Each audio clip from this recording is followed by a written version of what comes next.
What the Actual Fork podcast is co-hosted by two intuitive eating registered dietitians, yours truly, Sammy Previtt, owner of Fine Food Freedom, and Jenna Warner, owner of Happy, Strong, Healthy. We can't stand diet culture bullshit and love keeping it real. Our mission is for all humans to believe that they are made for so much more than chasing a smaller body. We are also here to share with you that food can be fun and pleasurable again. Although we are medical professionals, we are human too. We are not afraid to share our deepest, darkest secrets and how years of our lives were taken by diet culture. We started this podcast so no human has to feel alone in their journey towards food freedom. So get comfy and join us for a casual convo where you can expect to laugh, cry, learn, and grow.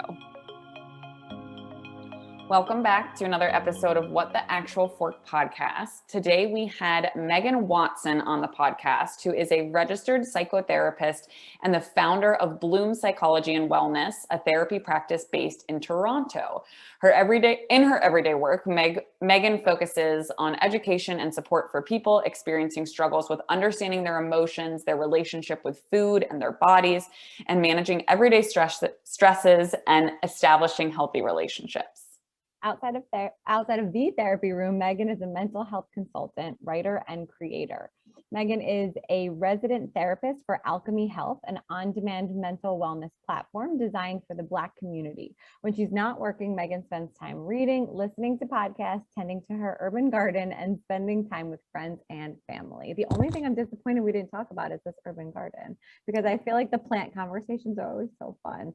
But besides that, we covered so many topics in this episode that Sam and I each have pages of notes and plenty of things to journal about after talking to Meghan today. Yes, if you want a free therapy session, you're about to get one right here, right now, covering everything from generational trauma to core beliefs. If you don't already follow Meghan, which you will after this episode, you can go follow her at thrive_with_Meg, and her Instagram alone. Every single post is just thought-provoking. And we always use the word curiosity here. And I feel like she's just so aligned with that and gets her clients so curious. One of the things that I think makes this episode too different than some of the other ones that we've recorded, especially with therapists, is there was a lot of action step discussion in this episode, like things that you can do to start making the change if any of this brought up any emotion for you. And one of the questions we asked her was, if somebody didn't currently have a therapist, how could they, implement some of this work at home on their own to start? We are definitely huge advocates for therapy, but we understand that you might not be ready at this very moment. And so she provided a lot of really good information that's really thought-provoking, and some things that you can do to start really unpacking some of that at home, and then maybe it will lead you towards a greater therapy journey. Yeah. And I think just even if you're already in therapy, just if you're looking like, how can I get more out of it? Because I think therapy, that's something I've learned, like, as you continue to go through it, it's like, okay, what can I do between my sessions or during my sessions to get the most out of it? So we're not going to hold you up any longer because this conversation was amazing. So enjoy everything that Meghan Watson has to say. Welcome back to another episode of What the Actual Fork podcast. Today we have Meghan Watson here. Meghan, thank you so much for joining us. My absolute pleasure. It's a pleasure. It's a joy. You're making my day already. I'm going to say it again. Like, I just said it to her before we clicked record, but like Meghan's Instagram feed, although it is not a substitute for therapy, we want to make that very clear. I feel like she takes me to therapy every time I'm on her page. And we love, love, love, love having therapists on here that can just like help us selfishly, but help all of our listeners as well. So we're excited to jump in with you, Meghan. That's amazing. Yes. So let's get started with, did you always know that you wanted to be a therapist, or how did you get to where you are today, professionally, personally, however you want to answer that question? It's a good question. I definitely knew I wanted to be in psychology. I think it was one of the things that I knew very early on as a teenager, just because I was a very weird and odd kid. I had like a phase where I felt very isolated. I think if I could go back to that time, I would probably say I was a little depressed and anxious, and there wasn't really any language for that. And I had written in my diary, and I found it when I went back to my parents' home, like one holiday. It was like, I don't want anybody else to feel like this. Like, I'm going to be a psychologist, and I'm going to do that. I must have been like 12 or something like that. So I knew pretty early on that I wanted to pursue this work, but I actually started off doing psychology research. So social psych research, how people interact in groups, and how we integrate in a community with each other. So that was where I really got started, but I got very frustrated with not actually being able to engage with the individuals that I was researching. And if you're familiar with social psych research, it involves a lot of deception, meaning you tell people that you're studying something, but you debrief them at the end and say like, ha, joke's on you. We were actually studying this other thing. Like the Stanford prison experiment is like a very extreme example of that. So I felt very disenchanted by social psych research, and so I transitioned my love for people back into doing clinical work, and I got my master's, and I guess here we are. Amazing. Can I ask you a question? I mean, and this could be answered in a bunch of different ways, I'm sure. This was not planned. But did COVID and moving to an all online platform, did that change a lot with your work? Did you find it more challenging to connect with people, easier to connect with people? Did it alter that space? I know we've asked a couple therapists this question in the past, and I just think there's so many different avenues to it, if you don't mind sharing. I definitely was a bit intimidated by the transition at first. So much of like literally all of my work hinged on an in-person dialogue and a sense of safety and connection from being in community with someone, in person to person, in very close contact with that person, in fact. And so I was a bit worried that I wouldn't be able to have the same therapeutic effect that I had through a screen. But I have to really hats off to all of my amazing clients. They did an incredible job adjusting. We worked through it one day at a time. Sometimes it was harder than others, especially when there's technical difficulties and we're processing something particularly painful or traumatic or difficult. It's a bit jarring to then be bumped off of a session in the middle of a disclosure like that. So there are some, hiccups in the process, but ultimately I have found that I really enjoy virtual therapy. I know I might be one of few. I don't know what the other therapists you asked said about this question, but I actually really enjoy it. I like the flexibility it brings, and many of my clients are not asking to go back into the office. In fact, the only people I think that are asking to go into the office are maybe new clients that are inquiring about services and maybe haven't been in therapy before, which makes sense to me. I love my therapist virtually as well. So I totally agree with that. Just being able to jump on and like get right to it. There are some benefits because Jenna and I both work virtually as well with clients. So there are times I'm like, no, I'm going to drive a half hour to the office because I just need to see a human. But that's awesome to hear. And it just doesn't limit the amount of reach that you have and the amount of people you can talk to as well, which is such a beautiful thing. So while we were stalking your Instagram, we saw a post you did not too long ago on a book that it's called "It Didn't Start With You: How Inherited Family Trauma Shaped Who We Are and How to End This Cycle." And I think when I saw that, the first thing I did is kind of relate that to the work that Jenna and I do in the intuitive eating space of, humans' relationship with food or relationship with their body.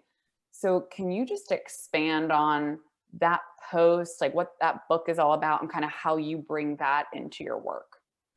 Great question. I love that book, by the way. I think, like I mentioned in my post, it's a book that I refer to often in my clinical work because more so now than ever, I think people are coming to therapy, particularly the clients I see, which are Black women, people of color, are learning to unpack and unlearn harmful generational cycles and dynamics that may be embedded in their family and their culture and their community from, decades, centuries ago, and show up in the body in different ways. So I really do believe that it didn't just start with us. We are formed as human beings. In the womb, we we are born and we enter into a social sphere immediately, an interpersonal connection. First with our caregivers and our parents, whether those are your actual parents or grandparents, or you're being raised by community members, whoever you're around. That social environment shapes the habits you form, the behaviors that you see as valid, normal, the way you talk about yourself and to yourself. And I think in particularly because I do eating disorder work, it's been a really phenomenal lens to bring to those sessions where I'm working on, similar things like intuitive eating and body neutrality and body positivity, because I can't tell you how many clients will say that will not realize that they have a challenge or a difficulty with their relationship with food until I start asking about how their parents' relationship with food is. How did they respond to your body's needs for hunger? What was the kind of messaging around how you should finish your food on the plate? What kind of body is a good body? What kinds of observations you made about your mom or dad weighing themselves every day? And I think they're very subtle things that are impacted by our families of origins, but I just love that book because it gives us some really core language to start unpacking. One, what even is my intergenerational or my generational trauma? Like, what have I inherited? And two, it gives us the tools to really start distilling that into making changes that might be more helpful to our current values or be more aligned with who we want to be, and what we want to kind of move forward in our own families and our own lives and our own culture. So I just love that book. I love it. That was so beautifully said. Jenna and I are just nodding for people that can't see this, although it will be on YouTube. You hit so many things there. Jenna, I want to hand it over to you because I see you unmuted.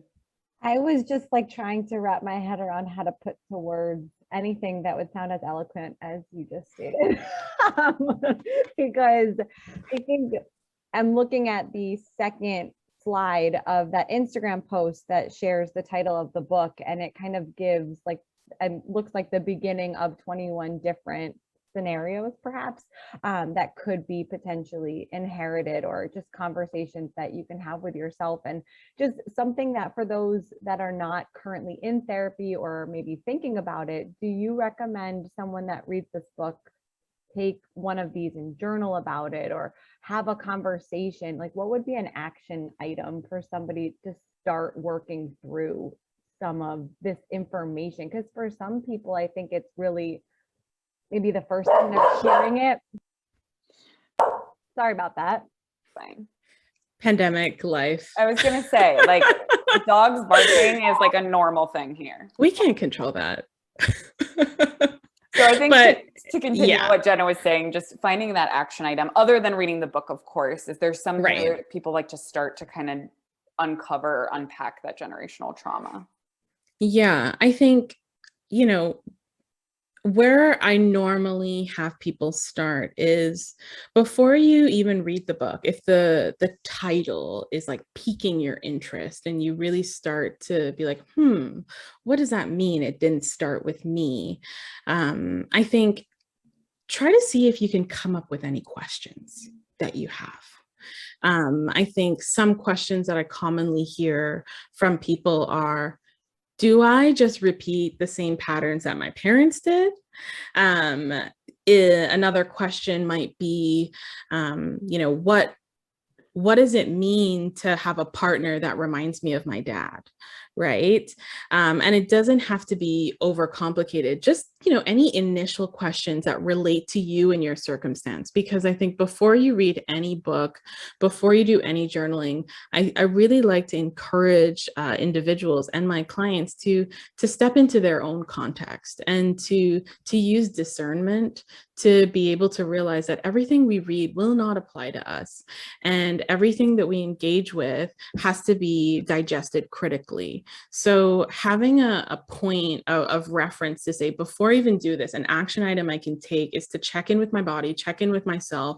What are some organic questions I have about this topic without knowing anything about it, that I have for myself, so that I can start to see if these questions are answered, and two, ultimately, is there anything new or anything else I can add to that additional question? And this comes from my research background, where ultimately I want to answer questions. I want to determine whether our environment and our world has insight that can add to this kind of core curiosity that I have about something. And I really like to put that lens in as like the first action item anyone can do, maybe not even just with this book, but for anyone. But I think more specifically, like if you have started reading the book and you want to unpack this, bringing it to therapy, and not bringing the whole book, bring one line, one piece. We could unpack that for a whole 50 minutes. I guarantee you, if there's stuff there, and or journal about it. Do some free association writing, see what comes up. If you're not a writer, record yourself kind of just rambling while you're making breakfast, any sort of thoughts. Really allow yourself to be flexible with your insight and reflection on this, and think about what you want to do with that insight, because reflecting and changing are two different things. I just want to say thank you, and I'm so sorry about that. No problem at all. I love that you use the word curiosity. That's a word that is commonly thrown around on this podcast, and just seeing what comes up for people. And that's a lot of times what we, with intuitive eating, working with clients, is just saying, hey, can we remove the judgment and the shame from the thoughts that are coming up, and just be curious of why they're there and aware. So where my head goes, something we wanted to talk to you a little bit about, which it kind of ties into everything that you love to talk about, is core beliefs about ourselves. And this is work that I kind of started to learn about through the intuitive eating process. When you're helping people heal their relationship with food and body, as we know, once we kind of start to unpack that, there's a lot more down there. So can you just, for someone who's never heard that term before, like, what are core beliefs? Why are they important? And how are they kind of used in therapy? Yeah, so I would define a core belief as an embedded thought, structure, or judgment about yourself or about the world that impacts how you move through it. And ultimately, a core belief, I use the word embedded because you're right, they are so deep. Often when I'm working with core beliefs in therapy, I begin with a casual statement that a client might make. So if we're using an ED example, they might say, I shouldn't have ate that brownie. And I start doing something called Socratic questioning, meaning, if you shouldn't have eaten that brownie, what does that mean about you? What does that tell you about yourself? And then they might say, and I'm just using this as an example, well, it means that I don't have any, I had no self-control. I shouldn't have done that. I should have stuck to my diet. I should have, replaced it with something healthier, or I should have used different ingredients to make it. And it's like, okay, well, if you have no self-control, what does that mean about you? What does that mean about your life? And I give the caveat, bear with me here. This is an emotional exposure. I'm scraping, I'm digging, I'm pressing at that wound. Because if I say like, all right, say that you have no self-control, then all right, let's go there. What does that mean? And, it kind of goes on to say, well, I'm a bad person. I'm shameful. I shouldn't do this. And we usually get to a place where we can't answer that question anymore. And that is normally where I say, okay, let's stop. Let's take a moment, step back. This is your core belief. And often the core belief is so simple and so awful and so hidden by these layers of thoughts, right? I call them automatic appraisals, right? We have all these automatic appraisals that lead to this core belief. And at the end, we want to immediately change the core belief. I don't deserve to be here. I'm unworthy.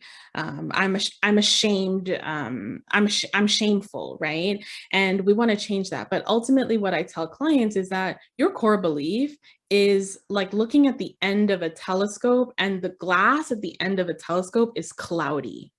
And there's all these bits in our telescope that are shaping the way that we see it. And what we have to do is we've got to take apart the telescope before we change the glass and the lens, because you've been holding on to this for a really long time. So let's leave the core belief and let's deal with the automatic appraisals. Let's start with self-control. Where have you in your life to this point demonstrated that you have command over your decisions and you can make choices with purpose and agency? And then a client might then talk about a really great time that they had at work, or they were a leader, or they did that. And I said, well, it sounds like maybe this might not be all true. And that's kind of how we, get a little bit of an elbow in to start unpacking the automatic appraisals, which essentially is like, if A plus B plus C equals ABC, and we change A to -1, does -1 plus B plus C equal ABC? And they're like, I don't know. I need to do some more thought about that. And we keep working on it, and we keep working on it. I just use a lot of metaphors to describe this, but that's essentially how I do that work in therapy, and how I use the level of inquiry to attend clients to these contradictions. And then ultimately, again, back to the inherited trauma, think about where that may have come from. Thank you. I think we just need to take a moment. Even our listeners, let's all take a deep breath in through the nose. Was that too therapy? Out through the mouth. No, it was beautiful. It was beautiful. You took us to church, therapy church. That is what people need to hear, is that what therapy really is. Because I think there's, as we know, there's stigma about mental health of, going to therapy, which I think a lot is changing with that. Thankful for that. But people need to hear what it really is. And if that was my first time hearing anything about therapy, I would be running to you right now. That's amazing. And I am running to you right now. New clients. Yeah. I love doing the psychoeducation on this. I think sometimes people are a little impatient with the process, because they're like, I want to get rid of all my core beliefs right now. I want to change the way I think, and I want to do this work. And they're almost invisibly looking at this clock or this calendar to say, okay, well, if I start therapy by next Monday, I should be ready and raring to go. But I think, before we even get started, thinking about this process as you're not just a machine that needs a software update in order to become better, right? I really do want to decolonize therapy in some ways, to say yes, we are improving your life and we're changing the way that you think, but I'm not trying to optimize you to go live in a capitalistic society. I want you to think of yourself as a whole human being, an organic, a complex, a messy human being, one that is going to learn to accept some of these self-proclaimed flaws, and give yourself a little bit of a break and some grace while you're learning to attend to these and shape them and think about yourself in a different way, rather than like, okay, well, I'm going to therapy and I'm going to become a better person, and then I can do better at my job, and then I'll make more money, and then I'll get a husband, and then I will like be able to buy a house because I won't have any blocks to my success. And it's like, hold on, what are some of these internal judgments and biases and beliefs that we need to unpack first before we can even get you to where you want to be? Yes. And something that I keep coming back to, and something that Sam and I actually just spoke about on a podcast recently, is when it comes to the food freedom and intuitive eating journey, there's a lot of fear about how, heavy air quotes, how long it will take. And something that you stated about the book is bring one line into a session and we could talk about it for the entire 50 minutes, right? So I think there's a lot of fear and people avoid therapy. And I am people like this with me before I started therapy myself, out of fear of how long I would have to do it and how long I would have to commit to it and how long it would take to work through the thing that I thought I needed therapy for, that thus leads to many, many more things. So hearing that, what would be your answer to somebody who is avoiding therapy, let's say, because of the commitment behind it or the lack of answers, heavy air quote? I hear that a lot from people, like in nutrition, you're not giving me answers, you're giving me more to think about. I'm like, good, that means I'm doing my job, but like, that's a hard sell. I usually ask the question, are you more wedded to the outcome than you are to the process? This is a process journey, not an outcome journey. The outcome that you come into therapy with, or you come into a session with your RD with, is going to change. The goals that you have on your session 1 of meeting a professional for the first time may not be the same goals you have at session 20 or session 6 even. And so I really try to break down for people this idea of, what are you going to use that answer for? Because right now you're committed in many ways, and not in a judgmental way, but like, we have commitment to our harmful habits. Sometimes we're committed to the habits that harm, and sometimes we're committed to the habits that heal.